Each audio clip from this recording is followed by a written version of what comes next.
perimeter shooter at mapisikal na big man, madadagdag nga ba sa Ginebra ngayong bago mag-umpisa ang playoffs? So yan ang ating tatalakayin.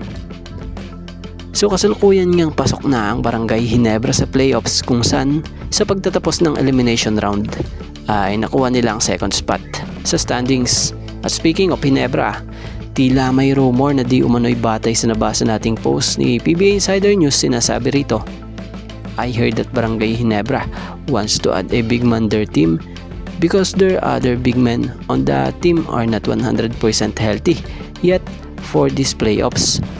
According to the source, this shooting big man free agent Mike Miranda is the one they want to add their lineup these playoffs to add a backup big man their team.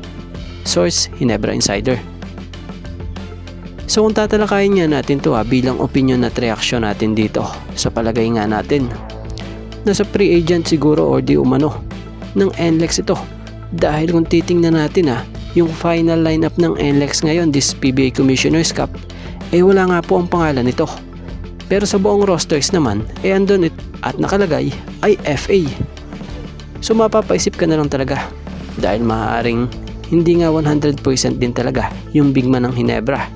Kabilang na dito yung Ken Mark Carino na di umano'y hindi pa nga raw po binibigla dahil na nga sa kakagaling lang din ito sa major injury.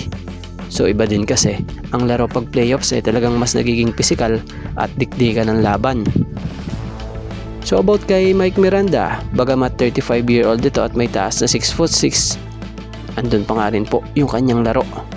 May galaw ito at malakas sa ilalim. Napaka-physical din nitong big man. Bukod doon maaasahan din ito sa depensa.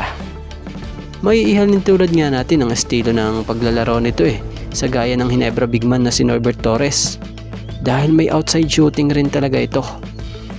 So nakakagulat lang din dahil yun nga sa nabasa natin gaya nito.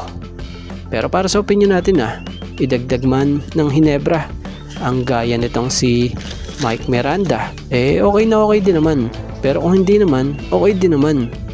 Pero parang sa tingin natin medyo malabo dahil may nakita nga tayong IG post nito na kapansin-pansing committed talaga ito dito nga sa NLEX.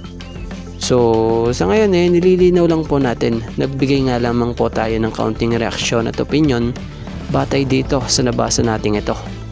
Pero kayo, kung kayong tatanungin ano ang opinion nyo, bagay kaya yung gaya ni Mike Miranda sa Ginebra?